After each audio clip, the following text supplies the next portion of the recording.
Ladies and gentlemen, we have now reached the portion of trial where closing arguments will be given. Since the state has the burden of proof, the state will get to begin and close the closing argument. State, are you prepared to give your closing argument? Yes, Your Honor. All right, whenever you're ready.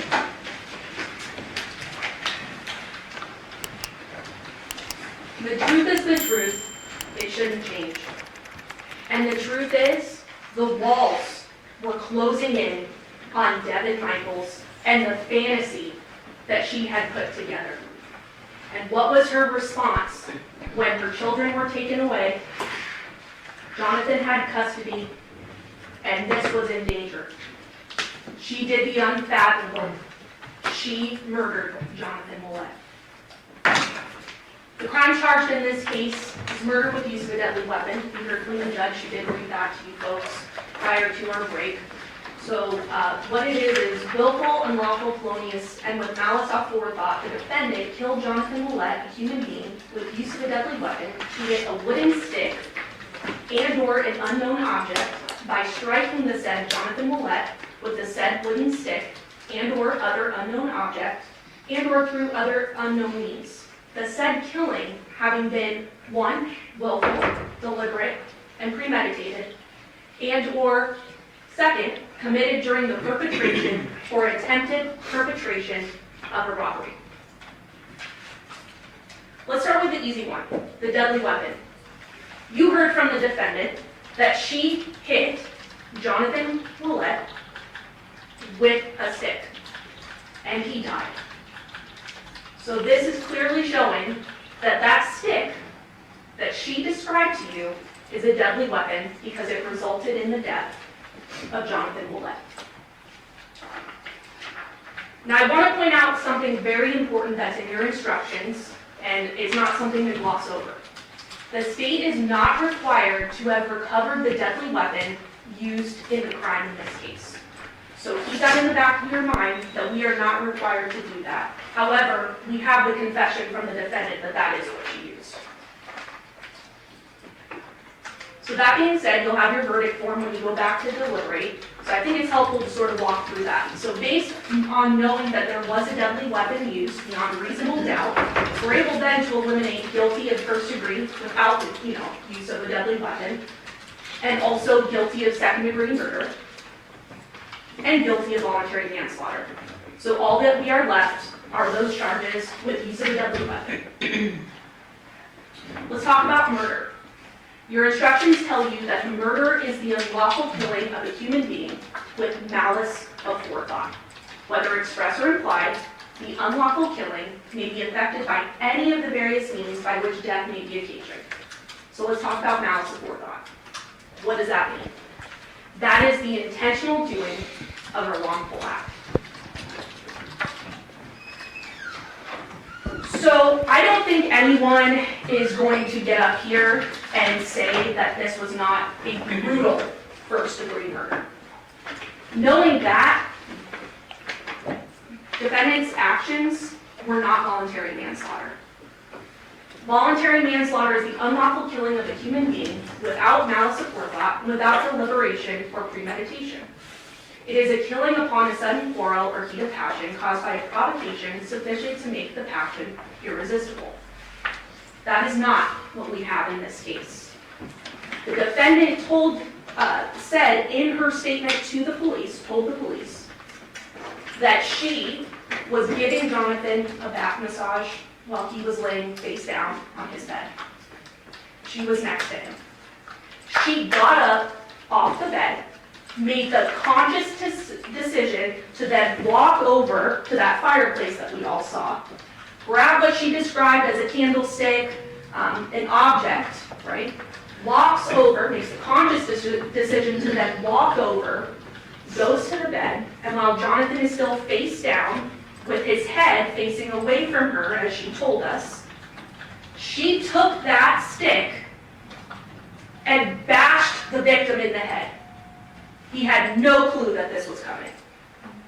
Conscious decisions every step of the way. His body goes limp. This is not voluntary manslaughter. The instruction also tells you if there should appear to have been sufficient time for a cool head to prevail, and the voice of reason to be heard, the killing shall be attributed to deliberate revenge and determined by you to be murder. The defendant did mention that the victim, Jonathan Willette, had rubbed on her leg. And then she kind of just shooed it off. It was like, okay. And then, after that, he seemed happy, right? His face was turned away, he thought he was getting more of a massage. But instead, the defendant made those conscious decisions that I just went over and bashed him in the head. This is not voluntary manslaughter. So that being said, when you go back to deliberate, you'll have this form again. We've already crossed off the ones that don't apply, so let's cross off the other one. Voluntary manslaughter with use of deadly weapon. Because no one's going to get up here with reasonableness and say that this was voluntary manslaughter. So then what are we left with? First degree murder. You were instructed that murder of the first degree is murder which is perpetrated by means of any kind of willful, deliberate, and premeditated killing. What are those three elements? Willfulness, deliberation, and premeditation. And I do have a graphic photo here, so I just want to warn everyone, including in the gallery, that there will be a graphic photo. This is first degree murder. What is willfulness? Willfulness is the intent to kill. There needs to be no appreciable space of time between formation of the intent to kill and the act of killing. What is deliberation? Deliberation is the process of determining upon a course of action to kill as a result of thought, including weighing the reasons for and against the action and considering the consequences of those actions. This is very important, and I am going to spend some time on this. A deliberate determination may be arrived at in a short period of time. The best way to illustrate this is the stoplight example. So all of us drive to work, we're on our way to work, and there's a stoplight. And sometimes that stoplight turns yellow. And when it's yellow, you're making some conscious decisions at that point, right? Either you're taking the decision to press on the brakes, but during that you're deciding, well, is someone going to rear-end me, right? If I just stop on my brakes, right? Is my coffee that I just bought from Starbucks going to fly all over the car and then I'm not going to have coffee at work if I slam on my brakes? Is my purse going to fly off the seat and I'm already running late for work, so how am I going to have time to put all the items back in my purse so I can walk into work? If I press on the brakes, I'm going to then potentially be late for work. And I've already been written up a couple of times, so this may be the time on fire. All of this is going on in your head when you're faced with that yellow light. You're also thinking, well, I obviously can't press on my brakes, right? So I'm going to have to blow through this light. But what are you thinking about when you're going, making the decision to run that yellow light that's about to turn red? You're hoping there's no cop, right? You're hoping that a motorcycle doesn't come out from nowhere and you hurt someone. You hope there's no bicyclist that's just somehow hoping that you're going to stop at the red light because they see that it's yellow.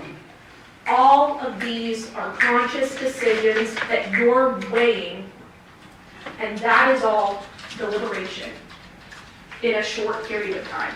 We do it every day.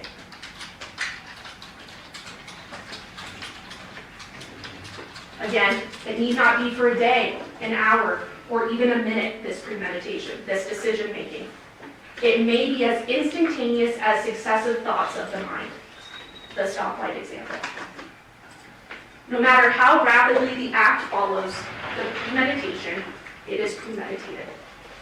That is what happened in this case, when the defendant made each conscious decision ending Jonathan Willette's life. We also have another theory of first-degree murder. That's called felony murder.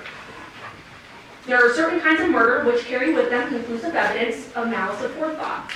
Therefore, a killing which is committed in the perpetration or attempted perpetration of a robbery is deemed to be murder of the first degree. So what is a robbery? You are instructed that robbery is the unlawful taking of personal property from the person of another, or in his presence against his will, by means of force or violence or fear of injury, immediate or future, to his person or property, or the person or person or property of a member of his family. Such force or fear must be used to 1, obtain or retain possession of the property, 2, to prevent or overcome resistance to the taking of the property, or 3, to facilitate escape with the property. We heard a lot of evidence over the past 2 weeks, which is why I'm slowly going through this today.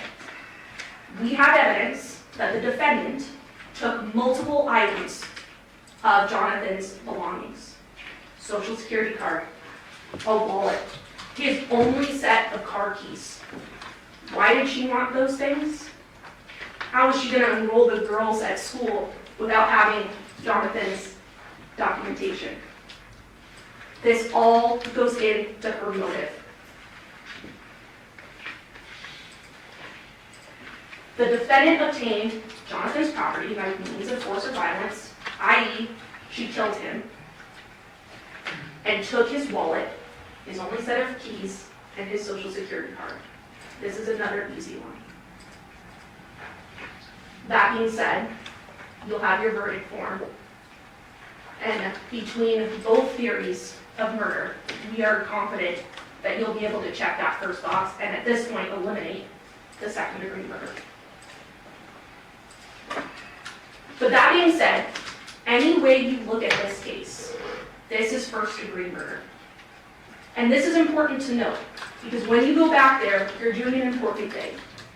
But what is also important is that while a guilty verdict must be unanimous, you need not be unanimous on the means or the theory of first-degree murder in arriving at your verdict. What do all those words mean? That means when you go back there and you're carefully weighing the evidence in this case, if 6 of you decide that the state has proven beyond a reasonable doubt the felony murder theory, and 6 of you decide that it's the premeditated deliberate, that doesn't matter. The verdict would be guilty of first-degree murder. You need not be unanimous on the theory of first-degree murder. So there's been a lot of talk over the past 2 weeks about Devyn, and we're not shying away from this. You saw him testify on the witness stand. There is overwhelming evidence beyond what he told you that Devyn did not murder his father. Let's go through that. We'll start with Devyn's testimony under oath. He tells you that he saw his father, Jonathan Willette, at that Porcupine Rim address, the house that he and Devyn shared, briefly on August 6th. You'll recall that he saw his dad in the garage and just went right back inside. They never had a discussion. And he was home at the Porcupine Rim address on August 6th. He told you that he was helping the girls, his sisters, Devyn's daughters, with homework.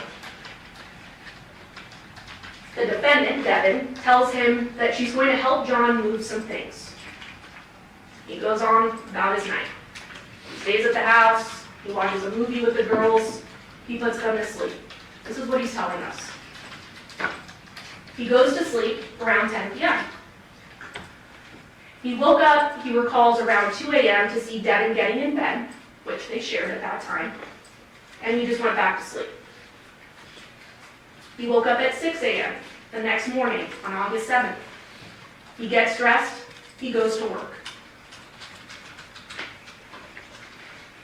Even if you don't want to take his word for it, which we believe you should, we also have other evidence to corroborate what Devyn told you.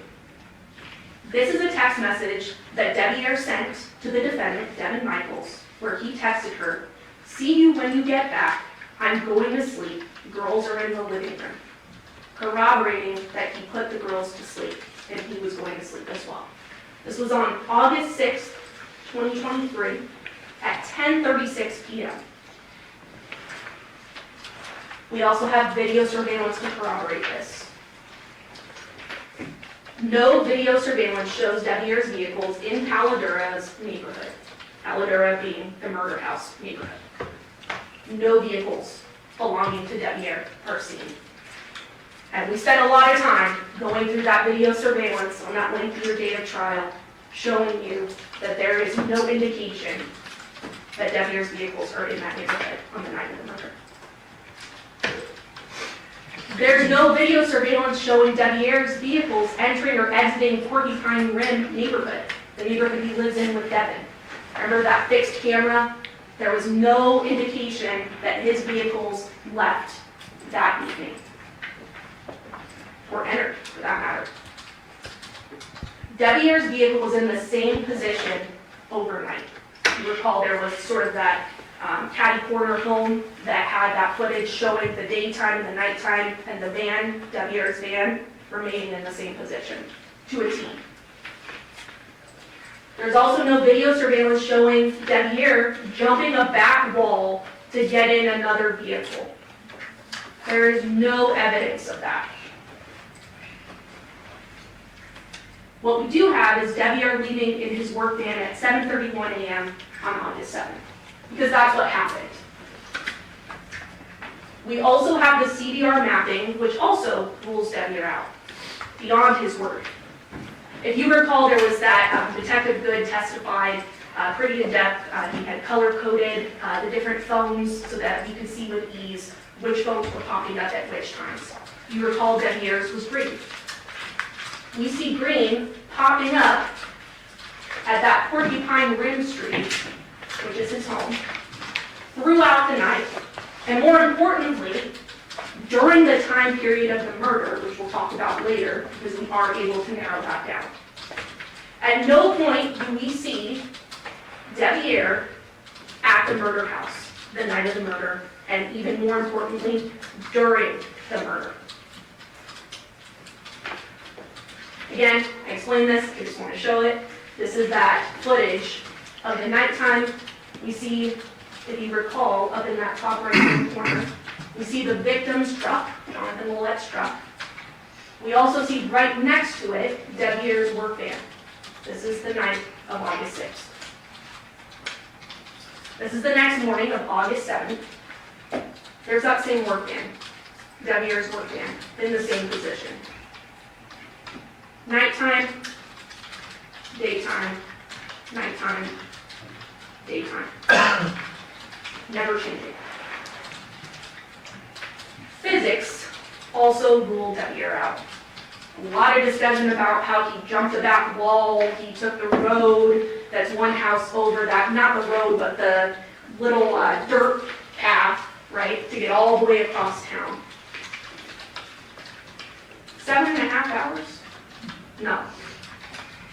That's not common sense. I also think it's important to highlight Devier and the defendant's relationship, Devyn's relationship. Devyn is a master manipulator, and that is shown through the evidence. This is a woman in her late 30s that decided to begin a sexual relationship with her 19-year-old stepson, who had just lost his virginity. I'm not going to get up here and say that the 19-year-old teenage boy, this wasn't his dream to be with Devyn Michaels, who was an older, more sexually experienced woman. But what I am going to say is that the defendant is the one running the show here. This was her fantasy, and he went along with it. For a while, though. Because remember, he tried to move away to California on multiple occasions, and somehow she was able to spin her web and bring him back. The most glaring portion being when she uses a supposed pregnancy against Devier to bring him back to Las Vegas. When she threatened him, I will have this baby and tell everyone whose baby it is if you don't move back to Las Vegas. So what does young Devier do? He moves back to Las Vegas. He doesn't want a kid at his young age and even complicate his relationship with his family that doesn't know about their relationship or their sexual engagements. There's also messages that show that Devyn was in charge of this relationship. He tried to get out multiple times. So now that we've talked about this could not be W, let's talk about who's on trial today. Devyn Michaels, the defendant, and how there is overwhelming evidence that she committed first-degree murder. I'm going to go over a roadmap of all the different evidence that you heard in the past 2 weeks and sum it up as much as I can. We'll start with Yoko and Yoshida's testimony, Devyn's inconsistent statements, so her own words, the scene, the DNA, the burla, which we heard about today again, CDR mapping, video surveillance, the phone contents, and we'll also talk about the custody case and those witnesses we heard yesterday. I think it's very important to start with the timeline because, as Mr. Giordani said, this one's a wild ride and we have to buckle up. So let me start with the timeline here. The timeline starts August 6th of 2023. Devyn, John, the girls, they're all shopping for the girls' first day of school. At 8 p.m., Devyn arrives at the murder house in her vehicle, and Yoko confirms this. At 8:42 p.m., Devyn, the defendant, and John drive to Devyn's home. At 9:40 p.m., Devyn and John drive back toward the murder home. 10:04 p.m., Devyn and John they get to Chevron. They're there for a few minutes, as we saw, and then return back to the Paladura neighborhood at 10:12 p.m. And that's even confirmed by Yoko saying that she saw Devyn and John, and that's when John began to prepare a meal for himself. At 11 p.m., a person places something in the Nissan Armada, Devyn's Nissan Armada, moves the Armada in front of the murder house. And what's notable about that, and I think it's important to highlight, is it went from being in front of the camera to being out of the camera, but more importantly, closer to the house, right in front of the driveway, and nose to nose with Jonathan's truck, which we see was in the same position the next day based on the surveillance, as well as the testimony from the officers in this case. We then turn to August 7th, 2023. At 1 a.m., Yoko runs into Devyn for about 15 minutes or so. At 2:04 a.m., Devyn leaves the murder home in her Nissan Armada. At 2:39, she's at that CVS drive-thru that we saw the surveillance video for. And then at 8:40 a.m., there is that 911 call from Jonathan's mother when she discovers her son dead. We can then safely say on this timeline that the murder that Devyn committed occurred between 10:12 p.m. and 2:04 a.m. So knowing this time frame, we're able to look at the corroborating evidence. Let's start with Yoshida's testimony. The day before the murder on August 6th, he sees Devyn at the murder house. And more importantly, he also saw her vehicle at Paladura. We heard from Yoko. Again, around 8 p.m., Devyn arrives at Paladura in her Nissan Armada.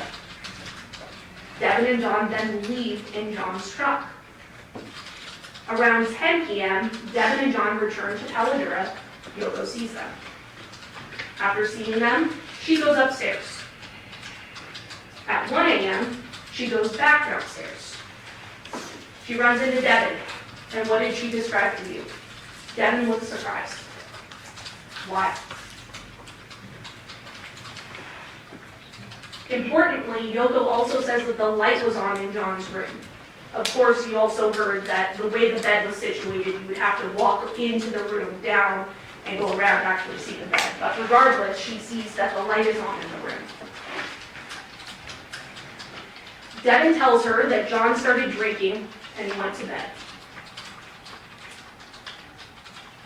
Yoko told you that she didn't hear anything from John's room. The light was on. Didn't really think anything of it. And that she and Devyn talked and washed dishes for about 15 minutes.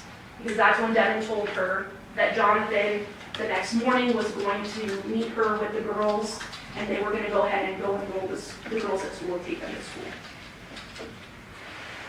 She confirmed to you that there were only 4 people at the home.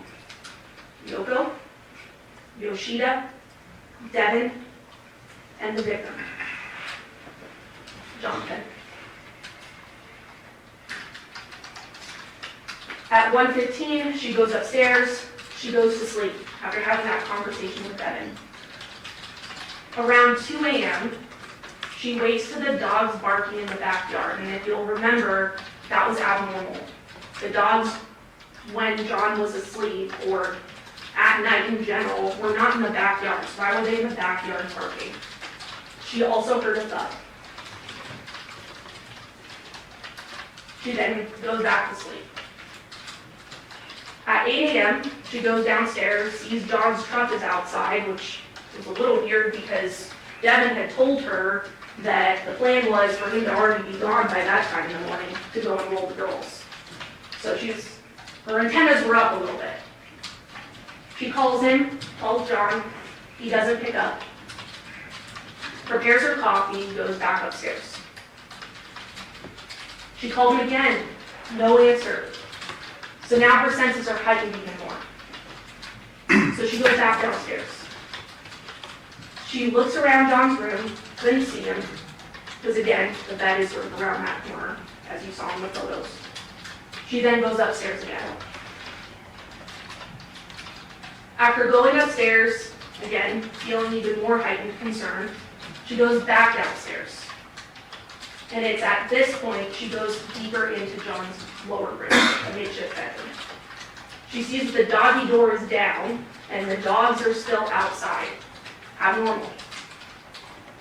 She saw inside the garage door, inside garage door was half open, the one leading into the garage, abnormal. The big garage door was open as well, as you all saw in the photos. It had an opening there. Abnormal. So then she investigates more. She goes to his bed, and she sees John wrapped in a blanket. She opens the blanket, and she saw feet.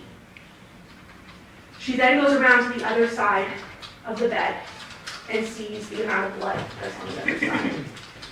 Goes upstairs, tells Yoshida, they call 911.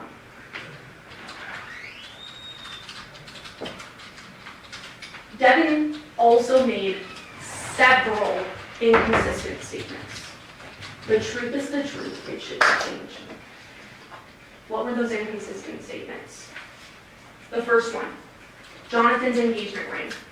If you recall in interview 1, Devyn tells the officers, we threw his engagement ring in the trash last night. Okay. Interview 2, threw away John's engagement ring. We kind of made a joke of it, 2 points, threw it in the trash type thing. So it should be in the trash, right?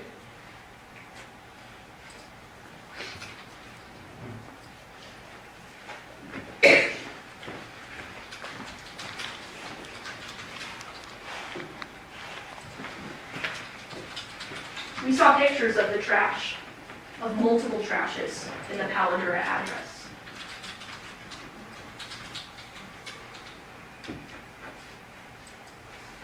Not just one, but multiple. 1, 2, 3, 4, 5. None of them containing a ring that were searched by officers. Ladies and gentlemen, there was no ring that was thrown in the trash. Inconsistency 2. Her marriage to Debbie. We learned from interview number 2 that this was a marriage of convenience, not intimacy. which we know is not true based on other evidence in the case. Interview number 3. Her marriage to Devyn is just on paper. Rings aren't significant. Me and Deb haven't been intimate in years. That's not true. Inconsistency 3. The gun safe. In interview number 1, Devyn tells officers, "We took the guns last night, but we didn't bring ammunition because there's no safe at my home for them."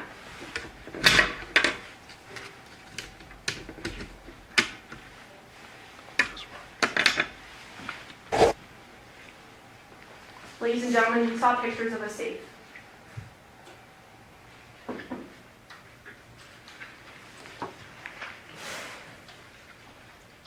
There was a gun safe in the home.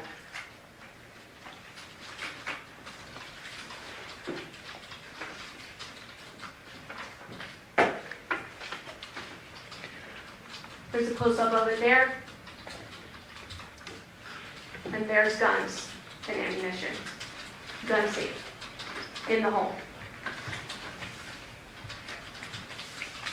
No safe. Inconsistency 4, Jonathan's wallet. In interview number 2, she tells officers, John lost his wallet yesterday. He leaves stuff around a lot. Minimizing. Then we have interview number 3, which is after the search warrant of Porcupine Rim, where they start to confront her with the fact that there's Jonathan's items in there, more specifically his wallet. She tells them, at first, nothing of John's is in my house. John's wallet wasn't at his house, so do you know where it is? No, sir.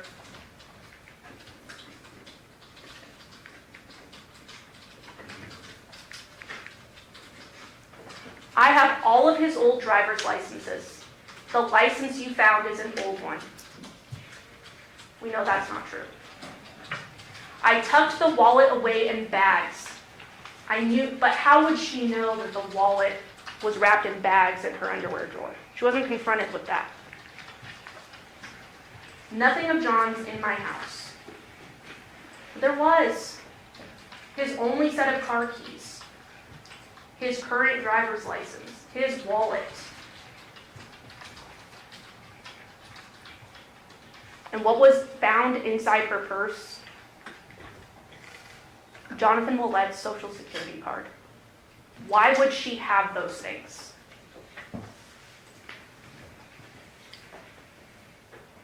But nothing of John's at her house. Again, the license you found is an old one. And if we look here close up, it expired November 7th of 2025. The murder happened August 7th of 2023. This was his active driver's license. His old one? I tucked his wallet away in bags. Remember, ladies and gentlemen, this wasn't one bag. This was 8 bags, and you heard in the interview with Detective Weinoff, that were tied over and over and over and over again. Not just one bag. What was she trying to hide?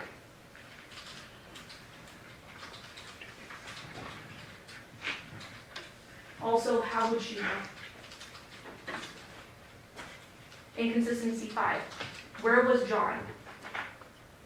In interview 1, she tells officers that John was in the garage, awake, smoking when she left. He was smoking when Yoko came down. But remember, Yoko said Devyn told her John was sleeping off his alcohol.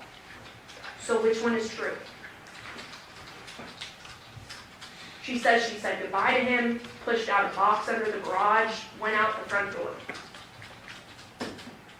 Then the next interview, last thing she did with John was pop his back. He went to smoke. She talked to Yoko. She finished loading. He told her what to take, and that was it. All inconsistent. And not the same story. Inconsistency 6. John's bloody phone found at Devyn's home. There's a lot of discussion about this during the trial because it's important. and it shows that Devyn committed the murder. And why? First of all, she told us in interview number 3, he told me he cut his hand, okay? He said he was moving a table and one of the parts fell and took a chunk of his hand. She offers this to police. I didn't see it, but I do know he mentioned bleeding on his hand. Very descriptive. Then interview number 3. He must have been smoking and set his phone down. Again, no notifications are found on John's phone, as if someone manipulated it. Because as we know, John was called and texted multiple times, especially when people were trying to find him. Why would he have no notifications on his home screen? That's because the phone wasn't left by John. We know that his blood was on the phone. And we know that it arrived after the murder based on those CVRs. Based on that raw data, we know when John's phone made it to Devyn's residence. And that's when she took it there because, as you know, it traveled with her after she committed the murder back to her phone.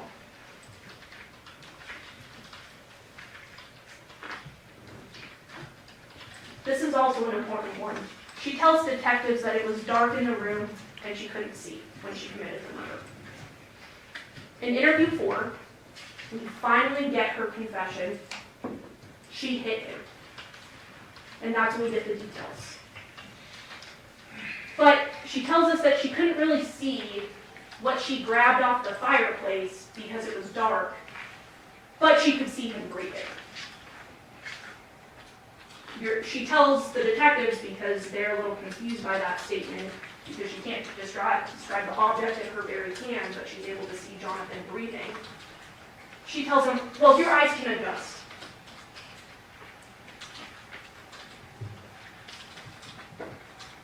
And remember, Yoko said the light was on in John's room when she came downstairs. It wasn't off. It's also important to note that he was wearing boxers. He had his boxer briefs on, she tells the police. And we know that's not true. The boxers were found at the foot, next to the side of the bed, as shown right here.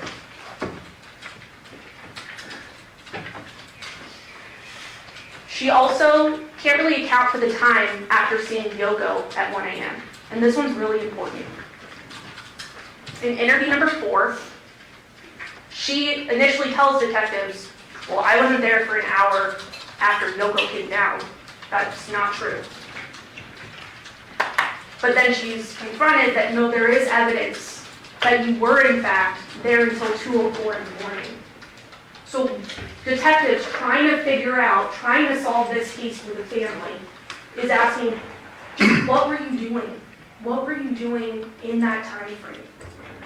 She remembers every detail before. She remembers every detail after. You heard the interview. But she doesn't remember this time frame. Why? Because she did it. She was decapitating Jonathan. I can't remember. I remember talking to Yoko, getting my stuff, leaving, going to the pharmacy, and going home. But she doesn't remember the time frame that she was decapitating Jonathan. Why?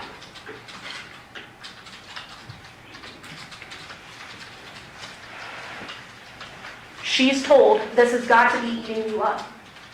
And this is why videos are so important. This is her response. This has got to be eating you up. This has got to be eating you up. She's nodding. This has got to be eating you up. This is eating her up.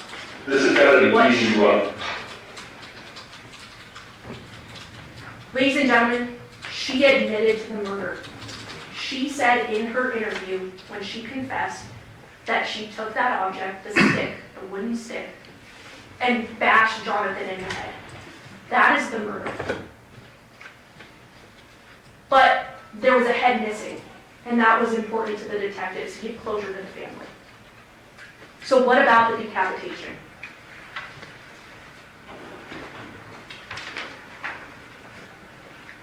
Well, it's, you have to have something for the outer 4 minutes where it's murdered, that you were in the house. That's it. That's the only time you don't remember. I didn't know I was there that long. It doesn't matter if you know it. Because I'm saying, I don't remember being there that long, I didn't know I left. Okay, so is it possible you did it, you don't remember? Yes, sir, it is very possible. Okay. Yes, sir, it's very possible. The scene does not lie. Defendant can lie, but the scene can't. So what's the hard evidence as well, in addition to her statements that are inconsistent, other than the confession? As we know, John was found on this bed, and there was blanketing. And we also noticed that there were 2 blood spots specifically on that sheet that he was wrapped in. One on one side and one on the other, as you can see in that right-hand photo. She rolled him to the edge of the bed to complete the decapitation after she had realized she murdered him by hitting him, as evidenced by the 2 blood spots that we see there. In that last interview as well, there was a drawing, there was a diagram, there was a sort of a back and forth a little bit with the defense talking about that the detective was the one drawing, but I will leave it up to you to sort of see how that was going down. Devyn drew that line there, and the detective told her multiple times, correct me if I'm wrong, is this where you were, where the X is? Yes, that's where I was. She drew him in the exact position she left him in. There's some truth. The DNA can't lie. We heard that Jonathan's cell phone was found at Devyn's house during that search warrant of the Porcupine Run residence. And we heard from CSA Nicole Merriam, who testified twice, that she swabbed that blood spot right there on the phone, and the testing revealed presumptive positive for blood.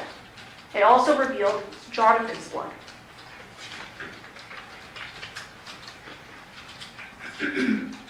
It's also important to note that Jonathan's blood was found in the driveway of the residence.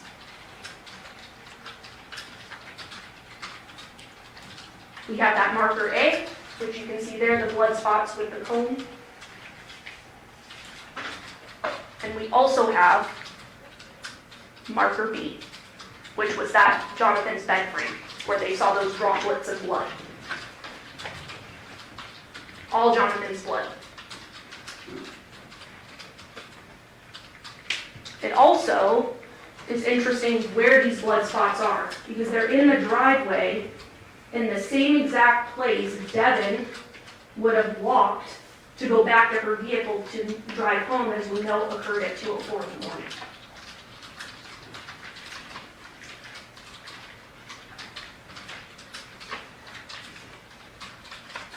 Devyn's DNA is on that knot of the plastic bag containing the wallet and John's only car keys.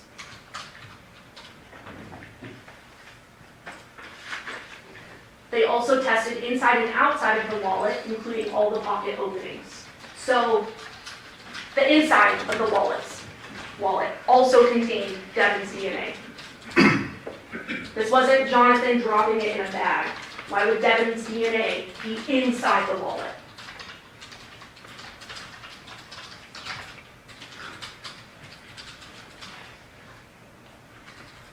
Devyn and John's DNA are on his Social Security card swab. Not shocking that Jonathan's DNA is on his Social Security swab, or Social Security card, I should say. But remember, this is Devyn's bag. You see her wearing it in the surveillance video with the chevron. She also described it to police during one of her interviews. And what's found inside is that Social Security card belonging to Jonathan Willette. And not only is it found, but it's found with the defendant's DNA on it. She handled it.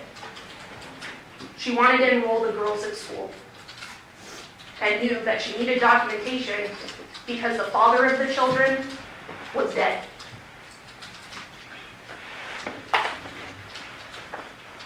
We also heard from the coroner, Dr. Yagi.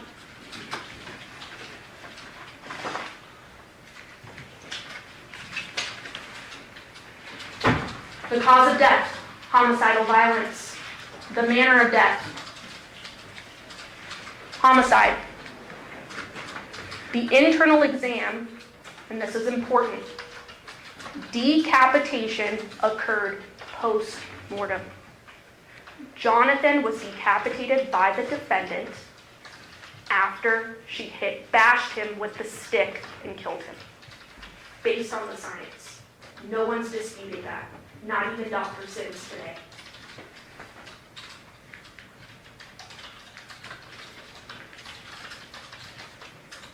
This is also important. No bleeding injuries on John's hands were found. None.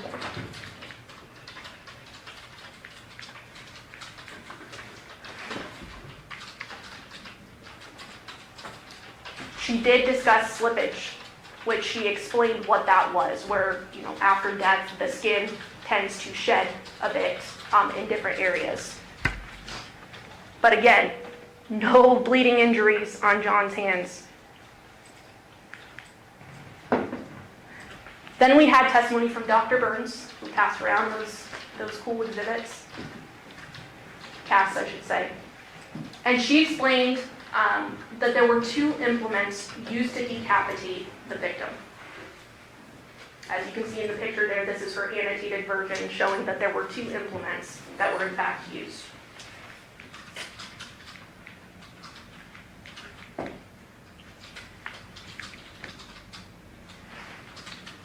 A hand-powered serrated or non-serrated knife was the first.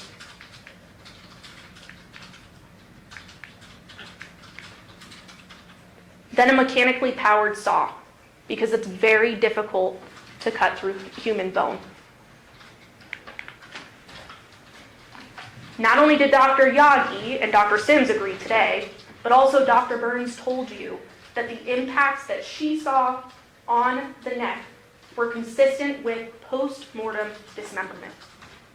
Jonathan's head was decapitated after he was murdered.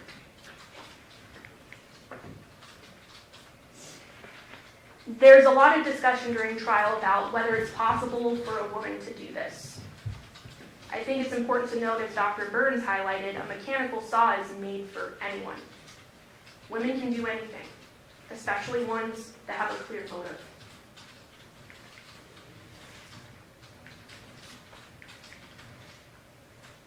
Moving on to the burla. Where was Devyn's vehicle during all of this? Her Nissan Armada shows she's at Palo Duro during the time of the murder. We have at 11:05 p.m., there's that short activation that we saw on the burla, which I'll go ahead and play for you. And it is not very long. It's at 11:05 p.m.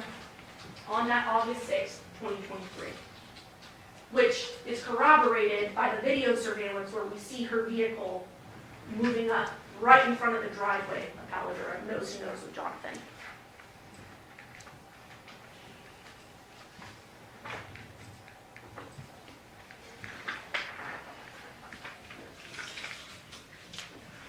Then we have 2:04 a.m. This is when Devyn's Nissan Armada leaves. And we saw that in the burla. She goes from the Palo Duro address, she goes to CVS, then she returns home to the Porcupine Rim address. I won't play this all for you, you'll have this back at evidence. You've seen it during the trial. We also have that call detail record mapping. Where was everyone's phones during all of this? More importantly, where was Devyn's phone during this? And we had Detective Good testify that the defendant's phone was at the murder scene when the murder was occurring. And what's also interesting to note, which you kind of have to get close to see, but there's sort of this blue dot that is now traveling with Devyn's red device all the way back. And this was at 2:04 in the morning. So that's how we know that the victim's phone was taken by Devyn back to her home. because we have that Google geofence highlighted by that blue dot there of Jonathan's phone, showing when it actually got to Porcupine Rim, and that's when Devyn got it. We also heard phone content evidence, which demonstrates Devyn's intent in this case. I worry as much as you probably won't believe. I miss us. I'm glad you appreciate what we once had. We will have it all again, Jonathan says. I want our family back. We got to do as great as we can for the girls to have a good life. The walls were closing in. We have the video surveillance that was played for you in depth during trial. And there's some important notes from that. We saw how much video surveillance was canvassed in that Caledura neighborhood. There was a point where the detective even said he couldn't pinpoint the address that I needed him to because of all these contacts here.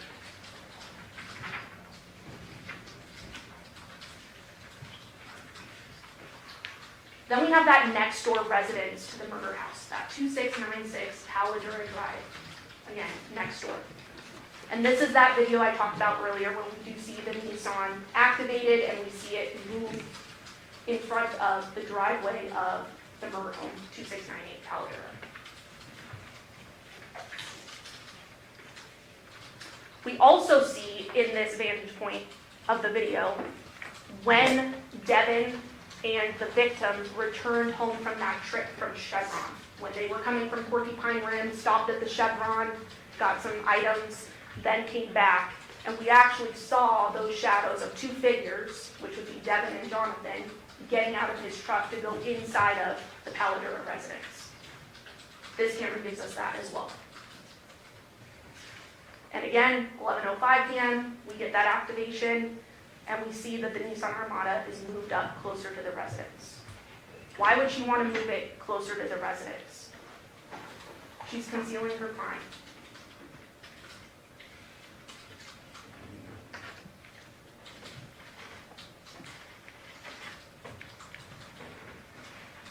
Then at 2:04 a.m., we also get from this residence that the Nissan Armada leaves, putting sort of a bookend on the timing of the murder.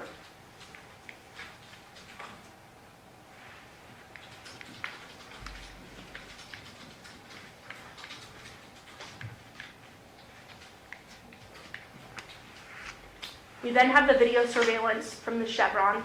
We've also called it the Terrible Herbs. And in there, I talked a little bit about this. We have that they're there at 10:10. That's Jonathan's truck pulled by a trailer. They then leave at 10:11 p.m.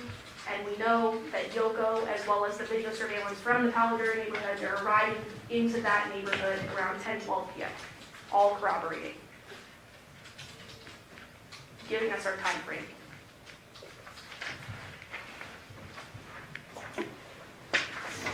We have the video from the CVS pharmacy, the drive-through, 2:28 a.m. on August 7th of 2023. This is after the murder, where she's at CVS. Again, giving us a time frame. There's no one in that vehicle but Devyn. You can see with your eyes.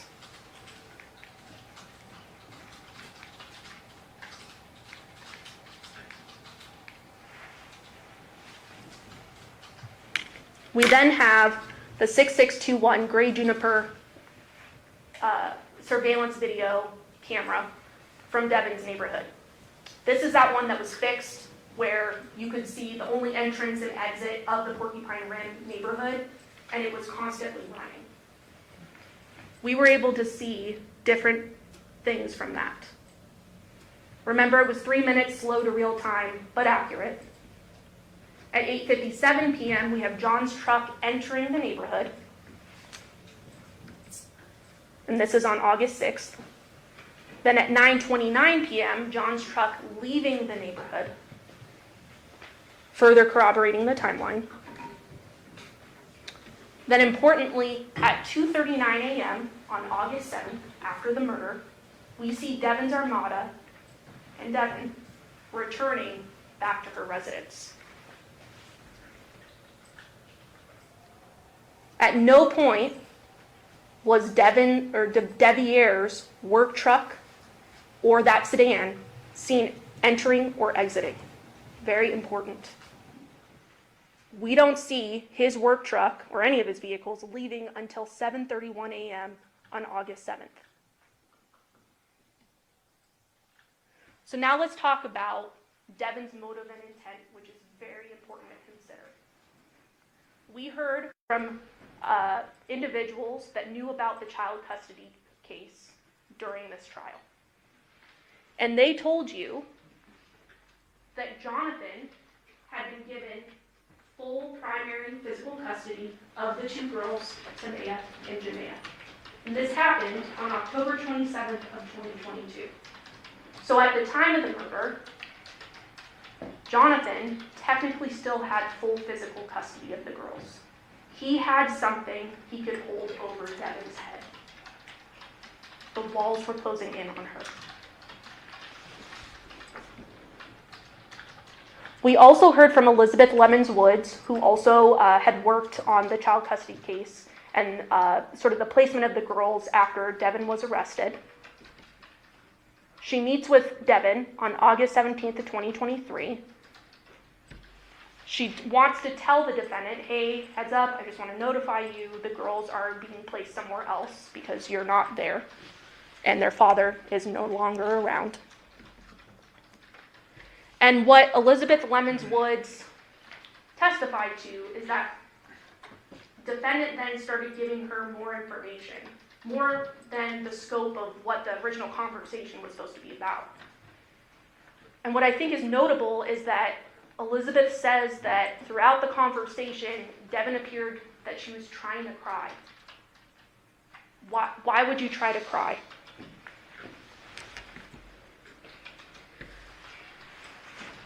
Devyn said during this same conversation, she had to do it. She had to do it.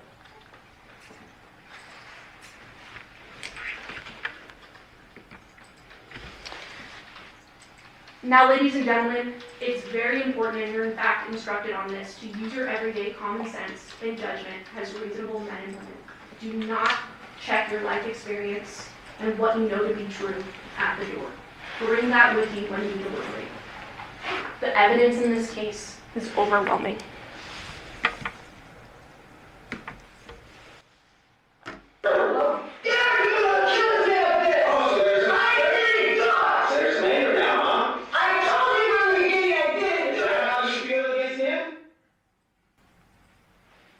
It's hard, and Mr. Giordani hit the nail on the head when he said, buckle up, this is a wild ride.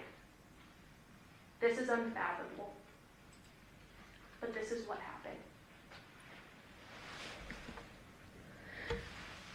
We are confident as the state that having all of this evidence in front of you, that you are going to go back to that jury room and you are going to check guilty of first-degree murder with the use of a deadly weapon, because the defendant committed first-degree murder under both theories: premeditation, deliberation, and also felony murder. Thank you.